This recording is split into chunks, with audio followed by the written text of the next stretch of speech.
Hello दोस्तों, welcome back to the conscious journey. आज हम निकल पड़े हैं एक बहुत ही खूबसूरत ऐतिहासिक और हेरिटेज सफर पर, मैसूर और उसके आसपास के कुछ बेहतरीन वर्ल्ड हेरिटेज साइट को एक्सप्लोर करने। और हमारे इस सफर की शुरुआत हुई बेंगलोर के केएसआर स्टेशन से। इस पूरी ट्रिप का प्लान हमने कुछ इस तरह से बनाया है कि सबसे पहले हम जाएंगे हासन, जहां हम बेलूर और हलेबीडु के ऐतिहासिक मंदिरों को देखेंगे। वहां से हमारा अगला स्टॉप होगा मैसूर। मैसूर की जगहों को एक्सप्लोर करने के बाद हम जाएंगे सोमनाथपुर मंदिर और फिर वहां से वापस मैसूर आकर बेंगलुरु के लिए ट्रेन पकड़ेंगे। रात के ठीक 9:30 बजे यानी सिर्फ 2.5 घंटे में हम हासन स्टेशन पहुंच गए।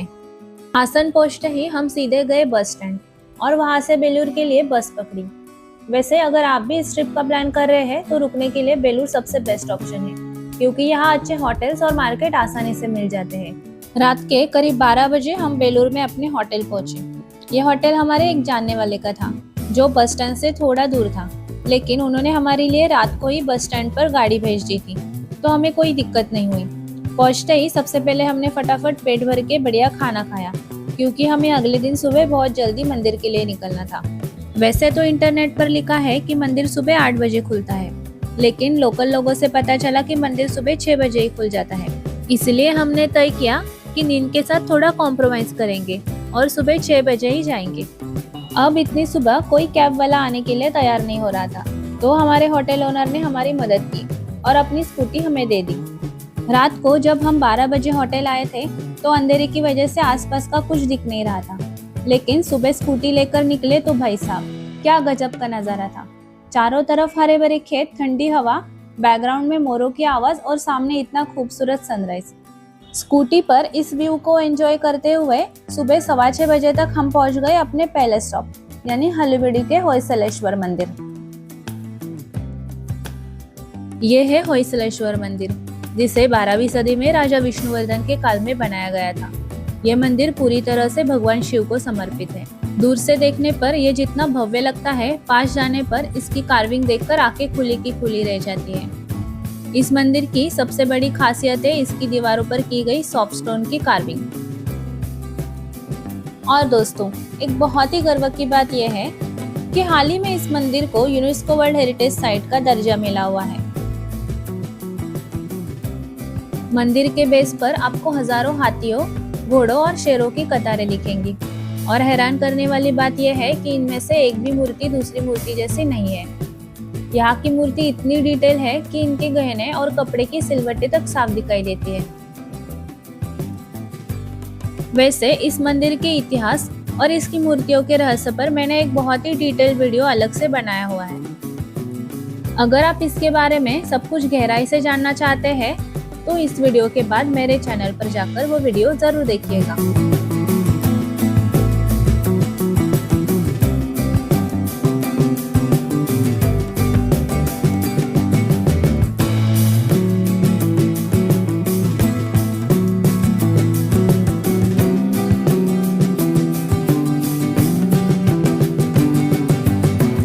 मंदिर के अद्भुत दर्शन करने और इतिहास को करीब से महसूस करने के बाद अब बहुत भूख लगी थी, तो हम पास के ही द मैंगो ट्री रेस्टोरेंट में गए ब्रेकफास्ट करने।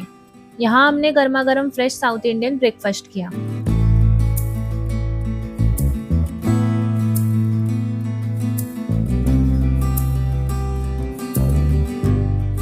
ब्रेकफास्ट करके हम बढ़े अपने अगले स्टॉप की तरफ, जो होयसलेश्वर मंदिर के बिल्कुल पास ही है। यहाँ का प्रसिद्ध जैन बस्ती हलेबीडु का ये जैन मंदिर भी होयसल आर्किटेक्चर का एक बेहतरीन नमूना है। यहाँ आपको भगवान पार्श्वनाथ, शांतिनाथ और आदिनाथ के समर्पित 3 सुंदर मंदिर देखने को मिलते हैं।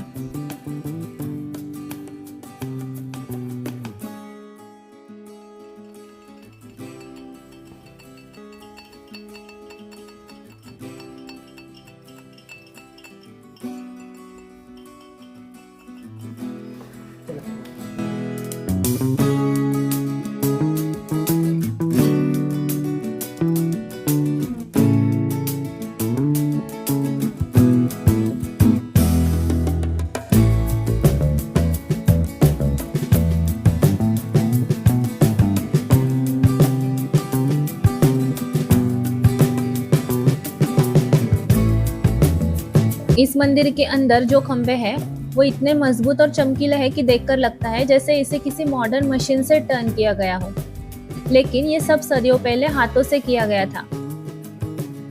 यहाँ का माहौल इतना शांत और सुकून देने वाला है कि यहाँ आकर मन बिल्कुल शांत हो जाता है। जैन मंदिर के दर्शन करने के बाद हम थोड़ा और आगे बढ़े और पहुंच गए केदारेश्वर मंदिर।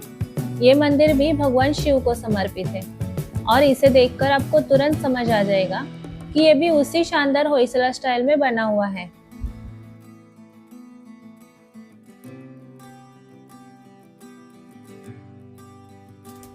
इस मंदिर का आर्किटेक्चर और कार्विंग की स्टाइल भी काफी हद तक होयसलेश्वर मंदिर जैसी ही है, क्योंकि इसे भी होयसला राजाओं के समय में ही बनवाया गया था।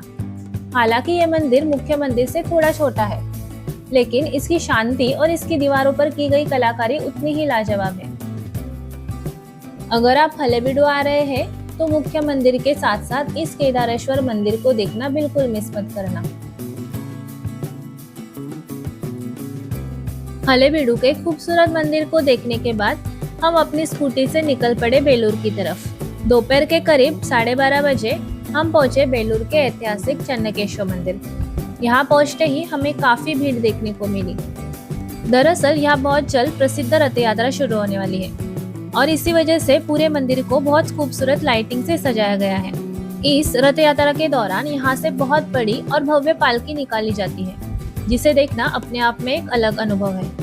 मंदिर का इतिहास और इसकी बारीक कलाकारी को अच्छे से समझने के लिए हमने यहाँ एक गाइड ले लिया। इन्होंने हमें इस मंदिर के इतिहास के बारे में कई ऐसी बातें बताई जो शायद हमें खुद कभी पता नहीं चलती। 4 जातियाँ हैं, हस्तिनी, चित्तिनी, शंकिनी, पद्मिनी। पद्मिनी माने सुंदर स्त्री। स्त्री पद्मिनी का लक्षण क्या है? बोलते स्त्री का शरीर ऐसे काउंट किए तो 1 2 3 4 ऐसे नीचे तक पैर का तक 7 भाग होना। And no should be 1/3 the face like this, 1/3 1/3 1/3। और हाइब्रा देखो मैडम, कामन बिल्लू जैसे है। कामाक्षी, आइस को लेके फिश, मीनाक्षी, फेस लेके फुल मून, चंद्रमुखी, पतली कमर, सिम्मा कटी। यहाँ आर पार है दिखता, देखो सर लाइट पास हो रहा है ना। हाँ दिखता मैडम, गैप है, पूरा फ्लैट नहीं होना। ये दूसरा उंगली है ना लेडी का, बड़ा होना बोलता है, बड़ा रहे तो वो स्त्री। आपको बता दे कि हलेबीडु की तरह बेलूर का ये चन्नकेश्वर मंदिर भी एक यूनेस्को वर्ल्ड हेरिटेज साइट है। इस मंदिर की कार्विंग इतनी बारीक है कि पत्थरों को देखकर लगता है जैसे वो बोल पड़ेंगे। गाइड ने हमें एक बहुत ही दिलचस्प बात बताई। इस मुख्य मंदिर के ठीक सामने बिल्कुल ऐसा ही एक छोटा सा मंदिर बना हुआ है। दरअसल मुख्य मंदिर को बनाने से पहले उसे एक सैंपल या ट्रायल के तौर पर बनाया गया था। दोनों का स्ट्रक्चर बिल्कुल सेम है, बस फर्क इतना है कि उस सैंपल मंदिर पर वैसी बारीक और डिटेल कार्विंग नहीं है जैसे मुख्य मंदिर पर है। अब इतने बड़े और ऐतिहासिक मंदिर का पूरा इतिहास इस छोटे से ब्लॉग में समेटना तो नामुमकिन है, इसलिए इस चन्नकेश्वर मंदिर पर भी मैंने एक बहुत ही डिटेल वीडियो अलग से बनाई है, जहां मैंने इसकी एक एक मूर्ति की कहानी और रहस्य को दिखाया है। इस ब्लॉग के बाद मेरे चैनल पर जाकर उस वीडियो को भी जरूर चेकआउट करना। चन्नकेश्वर मंदिर के दर्शन के बाद हम वापस अपने होटल आए। सबसे पहले हमने होटल ओनर को उनकी स्कूटी वापस की और उन्हें दिल से बहुत बहुत धन्यवाद कहा। सच में अगर वो अपनी स्कूटी नहीं देते तो सुबह सुबह हमारा ये सफर इतना आसान और हमारे मन मुताबिक नहीं हो पाता। इसके बाद हमने फटाफट होटल में ही लंच किया, अपना सामान पैक किया और होटल से चेकआउट कर लिया। होटल से निकलकर हम सीधे पहुंचे बेलूर बस स्टैंड, जहां से हमने मैसूर के लिए डायरेक्ट बस मिल गई। बस का ये सफर काफी थका देने वाला था, लेकिन रास्ते में खूबसूरत नज़ारे हमारी थकान को कम कर रहे थे। रात के ठीक 8 बजे हम मैसूर पहुंच गए। मैसूर पहुंचते ही हमारे सामने सबसे बड़ा टास्क था होटल ढूंढना। हमें एक ऐसा होटल चाहिए था जो 24 आवर्स चेक इन चेकआउट का ऑप्शन दे, क्योंकि अगर हम रात को 8:30 बजे चेक इन कर रहे हैं तो अगले दिन रात के 8 बजे तक हमारे पास कमरा रहे। रात काफी हो चुकी थी, इसलिए ज्यादा नखरे न करते हुए जो भी पहला ठीक ठाक होटल हमें मिला हमने उसे तुरंत फाइनल कर लिया। आज का दिन काफी लंबा और ऐतिहासिक रहा। अब वक्त है आराम करने का, ताकि कल सुबह हम मैसूर को पूरी एनर्जी के साथ एक्सप्लोर कर सकें। गुड मॉर्निंग दोस्तों। मैसूर में हमारी खूबसूरत सुबह की शुरुआत हुई एक छोटे से लोकल स्पॉट पर। गर्मा गर्म नाश्ता करने से। आज हमने सबसे पहले वेणुगोपाल स्वामी मंदिर जाने का प्लान बनाया। क्योंकि ये मैसूर शहर से थोड़ा दूर है तो हमने सोचा कि पहले इसे ही कवर कर लेते हैं। खर्च बचाने और लोकल एक्सपीरियंस लेने के लिए हमने कैब के बजाय बस से जाने का फैसला किया। लेकिन जैसे ही हम बस स्टैंड पहुंचे पता चला कि कुछ ही मिनट पहले बस निकल चुकी थी, तो हमने अगली बस का थोड़ा इंतजार करना पड़ा। दरअसल ये मंदिर शहर से करीब 30 किलोमीटर दूर है और कैब या ऑटो वाले इसके लिए बहुत ज्यादा पैसे मांग रहे थे, इसलिए बस का ही ऑप्शन सबसे बेस्ट था। सुबह ठीक 11 बजे बस ने हमें हमारे स्टॉप पर उतार दिया। वहां से मुख्य मंदिर अभी भी 4 से 5 किलोमीटर दूर है, तो हमने वहां से ऑटो लिया और पहुंच गए वेणुगोपाल स्वामी मंदिर। मंदिर का परिसर सच में बहुत ही विशाल और भव्य है, लेकिन दोस्तों इस मंदिर के अंदर मोबाइल और कैमरा बिल्कुल भी अलाउड नहीं है, तो हम अंदर की विजुअल्स आपको नहीं दिखा पाएंगे। ईमानदारी से बताऊं तो मैं इस मंदिर में इंस्टाग्राम की रील्स और वीडियोस देखकर आई थी। वीडियोस में जैसा शांत और जादुई सा नजारा दिखाया जाता है, सच में वैसे यहाँ कुछ फील नहीं हुआ। एक तो धूप इतनी तेज है कि मंदिर परिसर में पैर रखना भी मुश्किल हो रहा है। ऊपर से इतनी ज्यादा भीड़ और फोटो वीडियो खींचने पर भी मनाही थी। और हाँ, इस मंदिर के अंदर हम्पी के विजय विठल मंदिर जैसा ही एक खूबसूरत स्टोन चैरियट है जो देखने लायक है। खैर, इतनी दूर आने के बाद पाबंदी और भीड़ की वजह से हम सिर्फ आधे घंटे में ही यहाँ से वापस निकल गए। वेणुगोपाल स्वामी मंदिर से हम वापस बस पकड़कर मैसूर बस स्टैंड पहुंचे। किस्मत अच्छी थी कि जैसे ही हम बस स्टैंड पर आए हमें तुरंत चामुंडी हिल्स के लिए बस मिल गई। हम बिना वक्त गवाए तुरंत उस बस में सवार हो गए और पहुंच गए पहाड़ियों के बीच बसे प्रसिद्ध चामुंडेश्वरी मंदिर। ये मंदिर बाहर से ही बहुत पॉजिटिव और डिवाइन वाइब दे रहा है। इस मंदिर का जो शिखर है वो 7 मंजिला ऊंचा है और इसका सुनहरा रंग धूप में इतना खूबसूरत चमक रहा है कि देखकर ही मन खुश हो गया। यहाँ भी हमेशा की तरह बहुत भारी भीड़ थी, इसलिए नॉर्मल लाइन में लगने के बजाय हमने जल्दी दर्शन के लिए स्पेशल टिकट ले ली और डायरेक्ट दर्शन वाली लाइन से मंदिर के अंदर चले गए। अंदर जाकर हमें देवी माँ के बहुत ही सुंदर और शांतिपूर्ण दर्शन हुए। पूरे सफर की थकान इस एक दर्शन से बिल्कुल दूर हो गई। ये मंदिर देवी दुर्गा के रूप माता चामुंडेश्वरी को समर्पित है, जिन्होंने महिषासुर का वध किया था। चामुंडी हिल्स में माता के खूबसूरत दर्शन करने के बाद हम पूरे उत्साह के साथ बढ़े मैसूर के सबसे बड़े अट्रैक्शन की तरफ, यानी भव्य मैसूर पैलेस।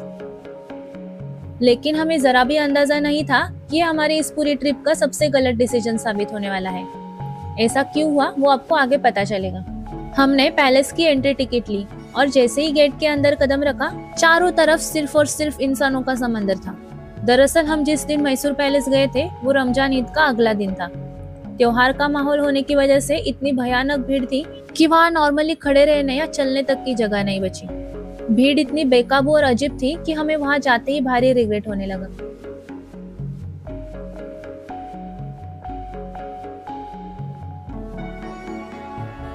पैलेस की खूबसूरती, वो रॉयल दरबार, वो पेंटिंग्स, सच कहूँ तो हम कुछ भी सुकून से देख नहीं पाए। हर तरफ बस धक्का मुक्की हो रही थी, इसलिए वहाँ ज्यादा देर रुकने का कोई मतलब नहीं था। हम फटाफट जैसे तैसे रास्ता बनाते हुए सिर्फ आधे घंटे के अंदर ही महल से बाहर निकल गए। तो दोस्तों, यहाँ के लिए एक बहुत ही बड़ी टिप, अगर आप मैसूर पैलेस आ रहे हैं तो वीकेंड्स और खासकर किसी बड़े त्योहार के दिन यहाँ आना बिल्कुल अवॉइड करें, नहीं तो हमारी तरह आपकी भी पूरी मेहनत और पैसे बर्बाद हो सकते हैं। खैर, मैसूर पैलेस का एक्सपीरियंस भले ही खराब रहा हो, लेकिन हमारा सफर यहाँ खत्म नहीं होता। अब हम आगे बढ़ने वाले हैं अपने अगले डेस्टिनेशन की तरफ, जो उम्मीद है कि हमें इस भीड़ से दूर थोड़ा सुकून देगा। तो चलिए चलते हैं। मैसूर पैलेस की भागदौड़ के बाद हमें कुछ रिफ्रेशिंग चाहिए था, इसलिए हम पहुंचे मैसूर के मशहूर गुरु स्वीट शॉप। दोस्तों, इस दुकान की कहानी बहुत पुरानी और दिलचस्प है। पता है, मशहूर मैसूर पाक की शुरुआत असल में इसी दुकान से हुई थी। सालों पहले मैसूर के राजा वाडियार के शाही रसोई काकासुर मदप्पा ने इसे पहली बार तैयार किया था। आज जो मैसूर पाक हम पूरी दुनिया में खाते हैं, उसकी असली और ओरिजिनल रेसिपी यहीं से शुरू हुई थी। यहाँ का मैसूर पाक वर्ल्ड फेमस है और एक बाइट लेते ही समझ आ गया कि असली स्वाद क्या होता है। ये एकदम सॉफ्ट और मुंह में घुल जाने वाला है। तो मैसूर आए और यहाँ का मैसूर पाक ट्राई न करें, ऐसा तो कहीं हो ही नहीं सकता। थोड़ी एनर्जी वापस आने के बाद हम सीधे होटल गए और अच्छी नींद ली, क्योंकि अगली सुबह हमें फिर जल्दी निकलना था। अगले दिन सुबह ठीक 6 बजे हमने बस पकड़ी और बन्नूर के लिए निकल पड़े। बन्नूर बस स्टैंड पर उतरकर पता चला कि सोमनाथपुर मंदिर यहाँ से 8 किलोमीटर दूर है, तो बिना टाइम वेस्ट किए हमने एक ऑटो ली। सुबह 8:15 बजे तक हम ऐतिहासिक सोमनाथपुर के केशव मंदिर पहुँच गए। ये मंदिर होयसला वास्तुकला का एक बेहतरीन नमूना है। 13वीं सदी में बना ये मंदिर त्रिकुटाचल शैली में है, यानी इसमें 3 गर्भगृह है। इसकी कार्विंग इतनी बारीक है कि पत्थरों से माने मूर्तियां जिंदा होकर बाहर आई हो।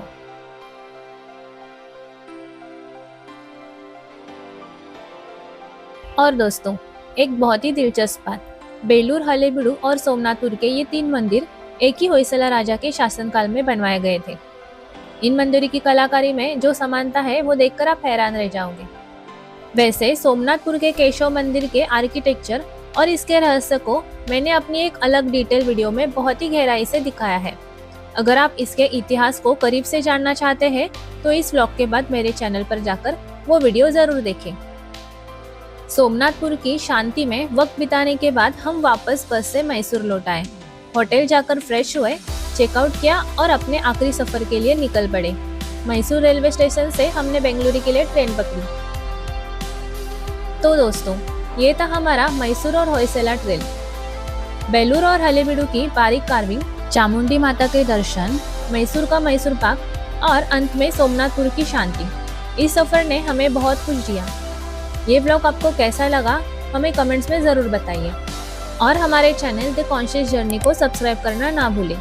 जल्दी ही मिलेंगे ऐसे ही एक नए सफर में। तब तक के लिए कीप ट्रैवलिंग।